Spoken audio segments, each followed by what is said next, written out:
Hello students, आज की इस मीटिंग में हम डिस्कस करेंगे प्रश्नवादी फलन के बारे में। ओके, आपके लिए W का ध्रुवीय रूप में कल बता दिया था और ध्रुवीय रूप में कौशी रीमान समीकरण को भी बता दिया था आपके लिए। अब हम प्रश्नवादी फलन के बारे में डिस्कस करेंगे। तो प्रश्नवादी फलन क्या होता है कि कोई भी एक ऐसा फलन हो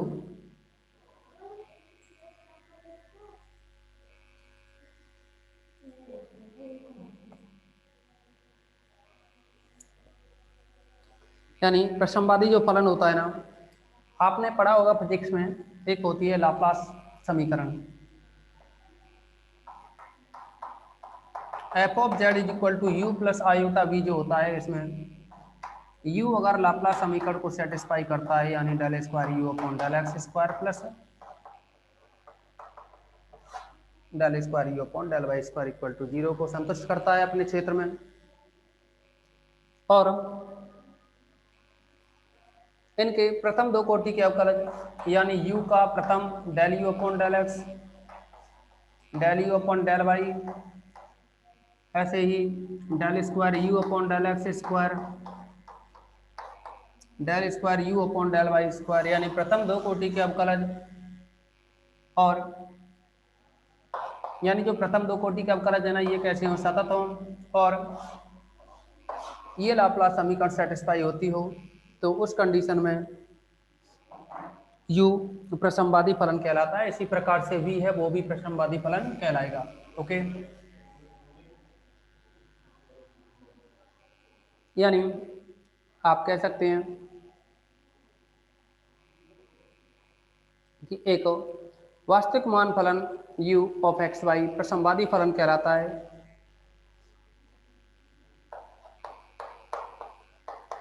प्रसमवादी फलन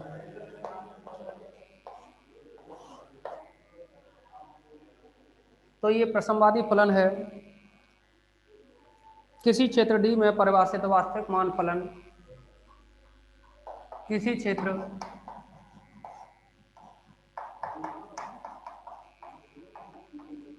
कैपिटल D में परिभाषित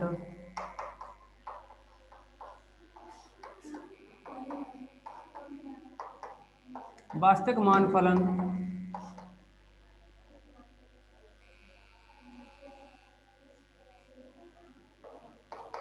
u ऑफ एक्स वाई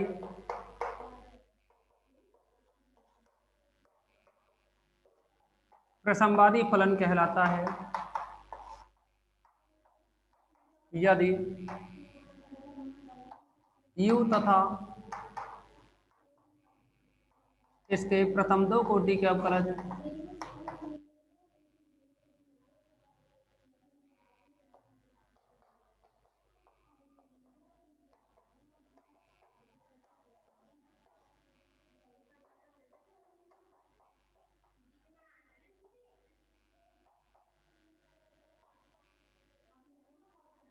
सतत हों।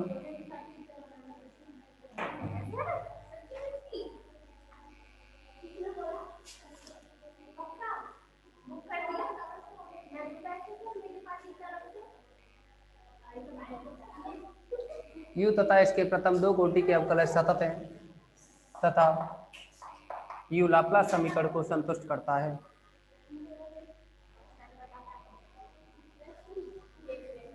तथा यानी प्रथम दो कोटि के अवकलज सतत हों तथा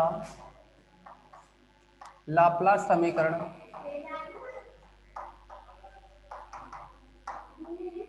del square you upon del x square plus del square you upon del Y square equal to 0 को संतुष्ट करते हों।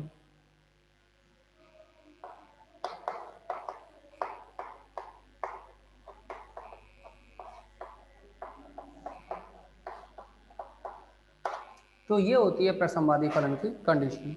ओके स्टूडेंट्स,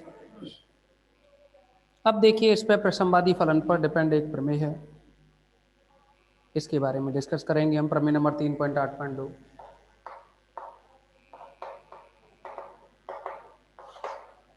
देखो प्रसंवादी फलन के लिए किसी क्षेत्र डी में कोई भी जो क्षेत्र दे रखा है ना, जिसको आप प्रांत कहें कि अपने प्रांत डी में परिभाषित कोई भी फलन, या ये कहें किसी क्षेत्र डी में परिभाषित वास्तविक मान फलन, परिभाषित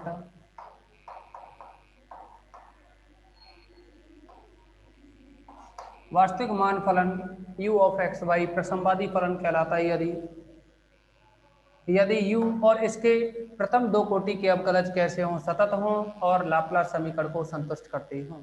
अब एक प्रमेय है इसमें, अच्छी प्रमेय है ये, पहले राजस्थान 2011 में पूछ ली गई है। ओके, तो इसमें कहा है यदि प्रांत डी में, प्रमेय का जो कथन है वो है यदि प्रांत डी में f of z is equal to u of x Y plus iota v of x Y विश्लेषिक फलन हो तो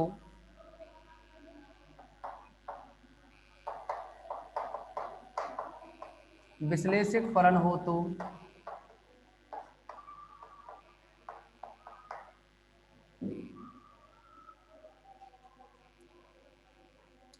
u ऑफ एक्स वाई तथा v ऑफ एक्स वाई प्रांत डी में प्रसंवादी फलन है। तो u तथा v प्रांत डी में प्रसंवादी फलन है।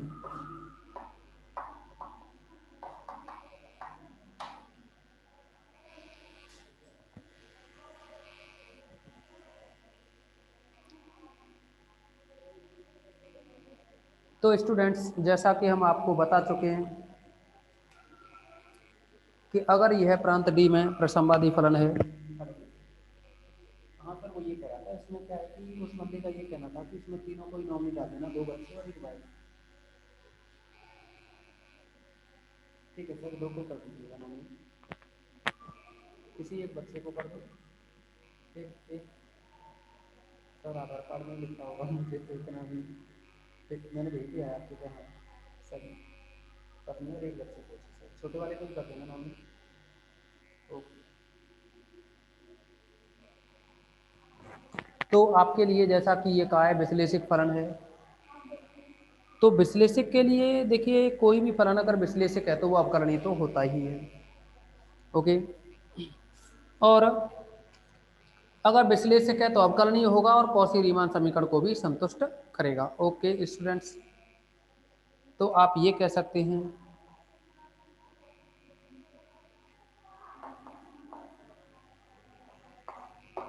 क्योंकि f of z is equal to u of x Y plus iota v of x Y एक विश्लेषिक फलन है,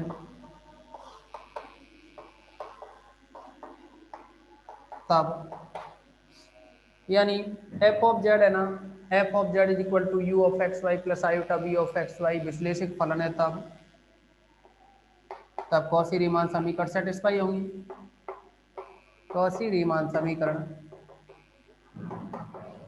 और ये रहेगा del you upon del X is equal to, ये आपको याद होने चाहिए, del B upon del Y तथा del you upon del Y is equal to minus del B upon del X. Okay students, ये जो कौशी रीमान समीकरण है वो क्या आपको बहुत अच्छे तरीके से याद हो जानी चाहिए।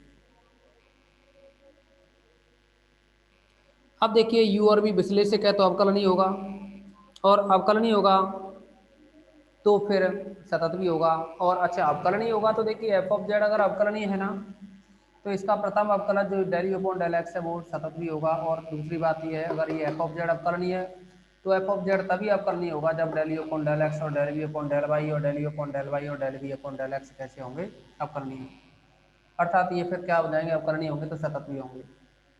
तो हम ये कह सकते हैं तथा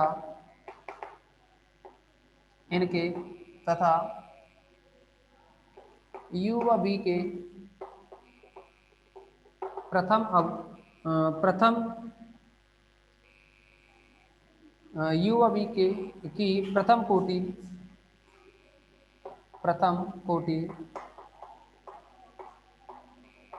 अवकरणीय होंगी। ओके, साथ ही जब अवकरणीय है तो सतत तो होंगी होंगी, आप जानते हो। अब क्या करेंगे, आप कॉची रीमान जो समीकरण हैं इनको आप x और y के सापेक्ष पार्शियल डिफरेंशियल करेंगे। इसको फर्स्ट डाल दें, इसको सेकंड इक्वेशन डालें। आप पहले का x के सापेक्ष, दूसरे का y के सापेक्ष अवकलन करें और जोड़ दें। एक का x के व दो का y के सापेक्ष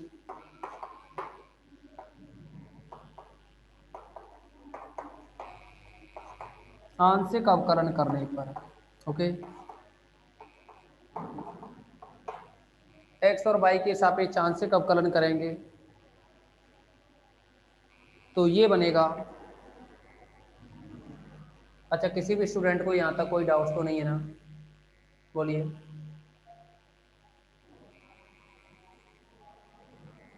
अरविंद, भावना, चंद्रशेखर, दीपक चौधरी। ओके, तो देखेंगे अब आप एक का x के सापेक्ष, अगर del you upon del X का x के सापेक्ष आप डिफरेंशियल करोगे तो del square you upon del x square equal to इसका v का जो y के रेस्पेक्ट में हो रहा है इसका x के सापेक्ष करोगे तो del square v upon del X del y, तथा आप इसका y के रेस्पेक्ट में करेंगे तो ये बनेगा del square you upon del Y square is equal to minus का del square V upon Y के रेस्पेक्ट में कर रहे हैं ना, तो ये डेल वाई डेल एक्स।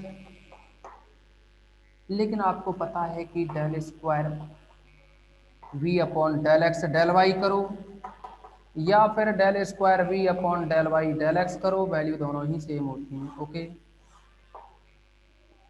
तो इन दोनों ही इक्वेशंस को आप ऐड करें। तो जैसे ही आप इन दोनों इक्वेशंस को ऐड करेंगे तो आप समझेंगे। पहले एक बार आप इसका स्क्रीनशॉट लें, आप सभी इसका स्क्रीनशॉट लें, आप सभी इसका स्क्रीनशॉट लें।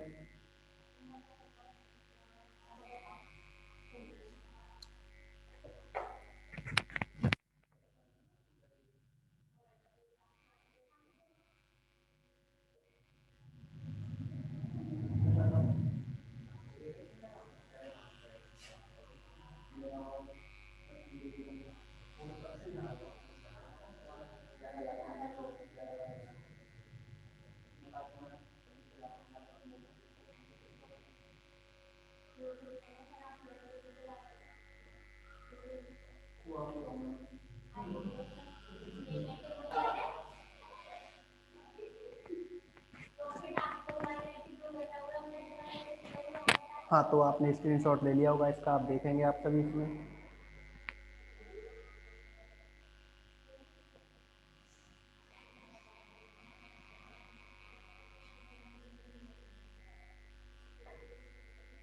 तो आप इन दोनों को जोड़ेंगे तो ये बनेगा implies del square you upon del x square plus del square you upon del Y square equal to zero.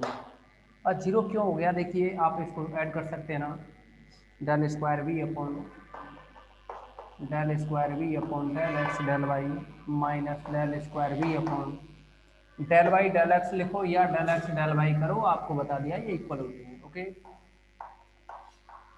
तो ये दोनों टर्म कैंसिल हो जाएंगे, ये जीरो आ जाएगा। देखिए यू प्रसंवादी फलन है, यहाँ से क्या पता लग रहा है, जिससे स्पष्ट है कि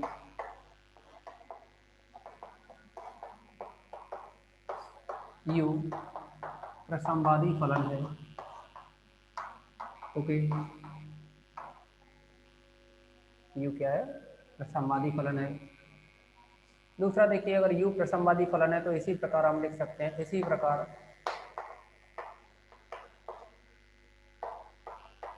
del square V upon del x square plus del square V upon del Y square equal to zero. Okay, ये भी इसी प्रकार से हो जाएगा प्रसंवादी है, तो यानी वी है वो भी क्या है, प्रसंवादी फलन हो जाएगा इसी तरह से।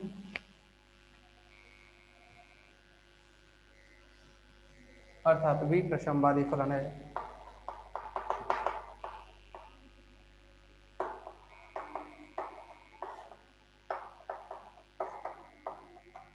ओके स्टूडेंट्स, तो इस थ्योरम का ये सॉल्यूशन रहा। अब देखिए यहाँ हम कुछ और थ्योरम्स के बारे में डिस्कस करेंगे, और ये है एक थ्योरम है 3.8.3, इसके बारे में हम डिस्कस करेंगे।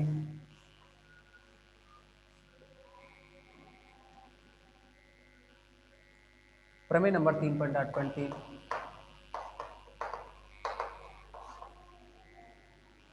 और ये है यहाँ यदि F of Z is equal to you plus iota B विश्लेषक फलन है, जहाँ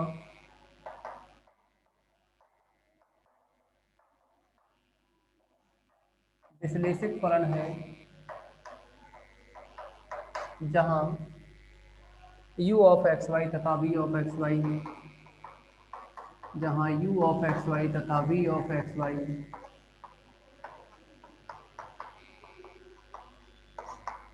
प्रसंवादी फलन है। संयुग्मी प्रसंवादी फलन है u ऑफ एक्स वाई तथा v ऑफ एक्स वाई संयुग्मी प्रसंवादी फलन है।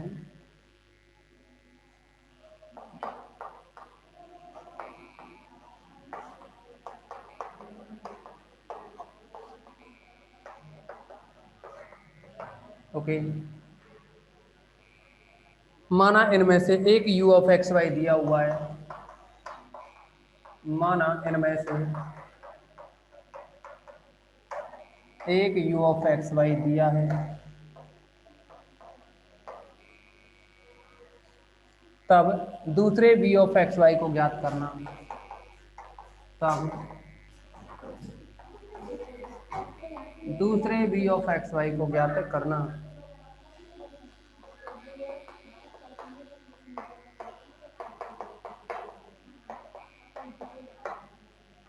यानी स्टूडेंट्स इसमें क्या है, एक u दे रखा होगा, जैसे कि u और v है ना, ये संयुग्मी प्रसंवादी फलन कहलाते हैं। और इनमें से अगर एक u दे रखा हो तो v को ज्ञात कर सकते हैं, या v दे रखा हो तो u को ज्ञात कर सकते हैं।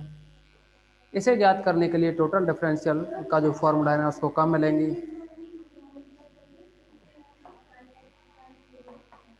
देखिए आपको पता है कि F of Z is equal to you plus iota B है, और ये विश्लेषक फलन है, और यू और बी प्रसंवादी संयुग्मी यानी संयुग्मी प्रसंवादी फलन है, यानी एक दूसरे पर डिपेंड है। संयुग्मी है यू और बी, और प्रसंवादी है, तो इसका मतलब है अगर ये यू और बी प्रसंवादी है तो del square you upon del x square plus del square you upon del Y square is equal to 0, तथा del square B upon del x square plus del square B upon del Y square equal to 0। Okay, इस condition को satisfy करेंगे तो आप जानेंगे कि इसमें अगर u और v प्रसंवादी फलन है, तो पहले हम इसके लिए जो टोटल डिफरेंशिएशन के अकॉर्डिंग है, हम जानते हैं कि dv is equal to del we upon del x into D x plus del we upon del Y into D Y. Okay, ये क्या है, dv की वैल्यू है, इसको आप कोई भी समीकरण डाल सकते हैं, और इसमें कॉची रीमान समीकरण का उपयोग करें। किंतु कॉची जो रीमान समीकरण है उनका क्या है उपयोग करें, तो आप जानेंगे कि जो कॉची रीमान समीकरण है,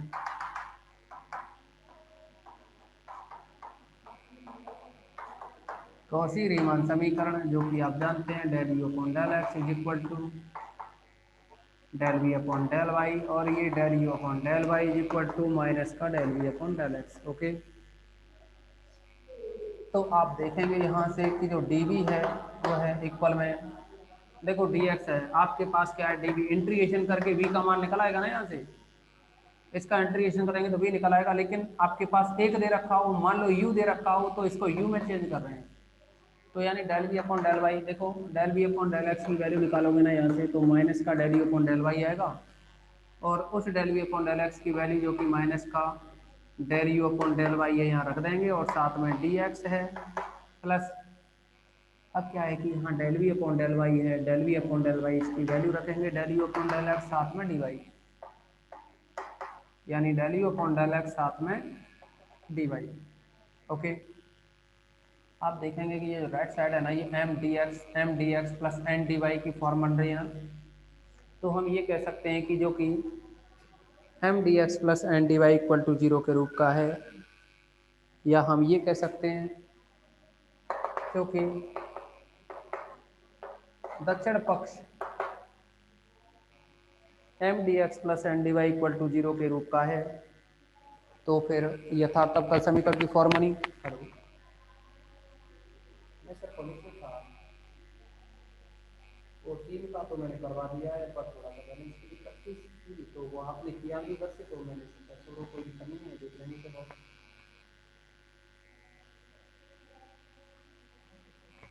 ऐसा करो 15 या 15 हो तो 15 कटो, नहीं तो 10 तो कर ही दो फिर आप। Okay sir.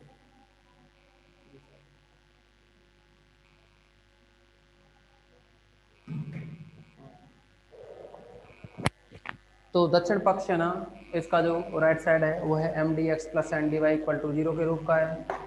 दक्षिण पक्ष m d x plus n d y equal to zero के रूप का है। अब हम कैसे चेक करें कि ये समीकरण एक है?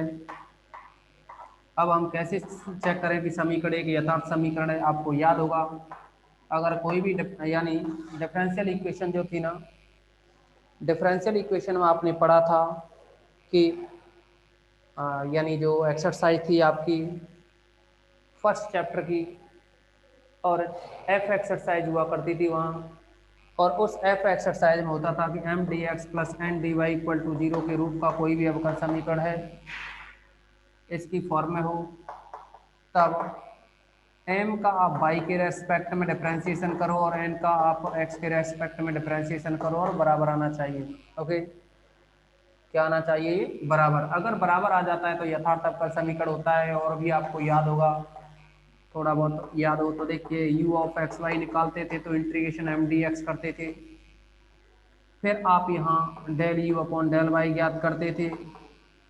Del you upon del y ज्ञात होने के बाद में वी वाई निकालते, और वी वाई होता था यहाँ integration n minus del you upon del Y into D y.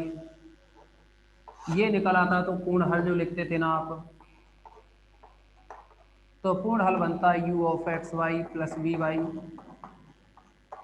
Equal to c. Okay, ये क्या होता है? यहाँ पूर्ण हल बनता था। तो आप देखेंगे जहाँ m की वैल्यू क्या बनी, एम डी एक्स, तो जो डी एक्स के साथ में होता है वो m होता है, यहाँ डी एक्स के साथ में minus del you upon del Y है, जहाँ m is equal to minus del you upon del Y, और n इज इक्वल टू है ये del you upon del x. अभी हम ये चेक करना चाह रहे हैं कि ये जो क्या है समीकरण एक यथार्थ है या नहीं है। यथार्थ होगा तो फिर इंटीग्रेशन हो जाएगा। देखिए हमको क्या कहा है यहाँ कि इनमें से एक u दे रखा हो तो v ज्ञात करना। देखो f of z equal to you plus iota भी एक विश्लेषक फलन है, यहाँ u तथा v प्रसमवादी संयुग में प्रसमवादी फलन है। इनमें से एक u ज्ञात है तो v ज्ञात करना। देखिए u ज्ञात है तो अगर ज्ञात है तो इसका मतलब u का y के सापेक्ष और x के सापेक्ष आंशिक अवकलन करके जो भी वैल्यू आएगी इसका समाकलन कर दो और dv से v निकल आएगा।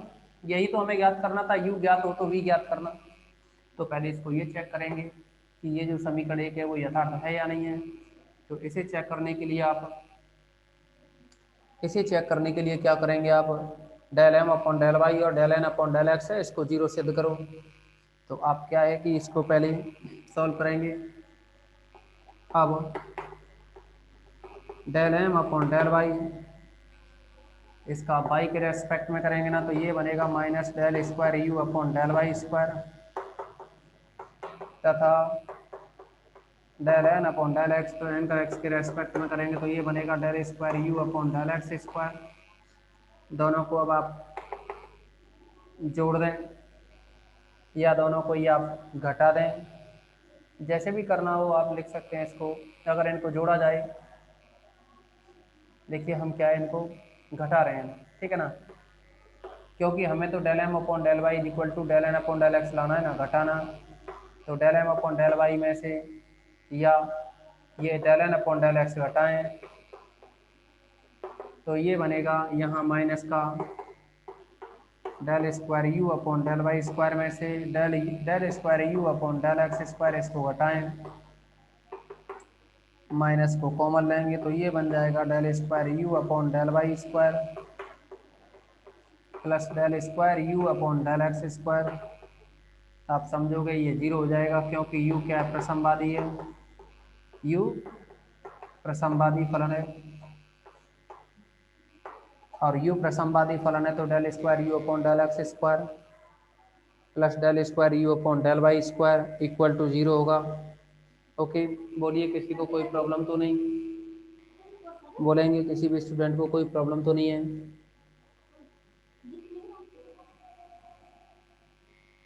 ठीक है, अब देखो ये इक्वल टू जीरो हो गया तो यू प्रसमवादी फलन हो गया, यानी प्रसमवादी फलन है ना, तो ये क्या है, लेफ्ट राइट साइड में जीरो आया। और अगर ये राइट साइड में जीरो आया तो आप समझेंगे यहाँ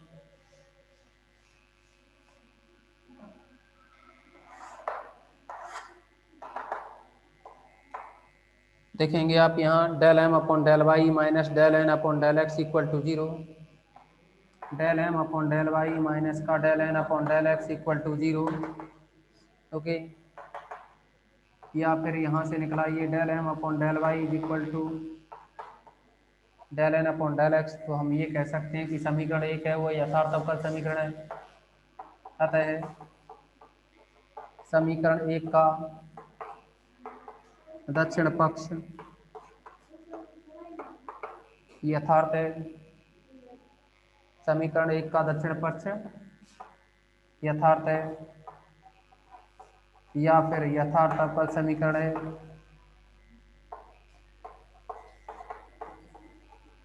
अब देखिए अगर इसका दक्षिण पक्ष यथार्थ है तो आप क्या करेंगे इसमें कि इसका इंटीग्रेशन करेंगे और जैसे ही इसका इंटीग्रेशन होगा तो आप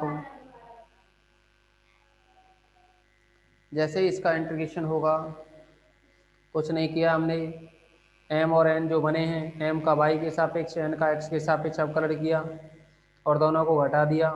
del M upon del y में से del N upon del x घटाया है तो देखेंगे आप minus del square you upon del Y square में से ये del square you upon del x square घटाया है, दोनों में से माइनस कॉमन लिया तो ये टर्म बची, यू प्रसमवादी है तो ये जीरो होगा ना, क्योंकि प्रसमवादी फलन के लिए आपको कंडीशन बताई थी, अगर u प्रसमवादी है तो del square you upon del square you upon del x square plus del square you upon del Y square equal to zero बनता है। ओके, तो अगर u प्रसमवादी है तो ये कंडीशन बनेगी। तो अब देखिए आप सभी कि ये जो समीकरण एक है ना, आप इसका उपयोग करें। अतः समीकरण एक से अतः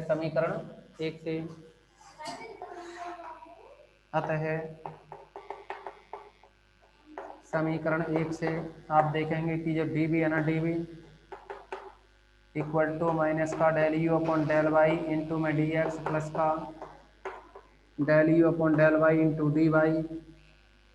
जैसे ही आप इसका इंटीग्रेशन करोगे ऑन इंटीग्रेशन तो डी बी का इंटीग्रेशन भी होगा और इधर आप इंटीग्रेशन लगाओगे माइनस का del you upon del Y into D x plus del you upon del Y into D Y. Okay, इससे क्या है, आप u दे रखा हो तो v का मान आसानी से ज्ञात कर सकते हैं। अब आप सभी स्टूडेंट इस क्लास को रिजॉइन करेंगे।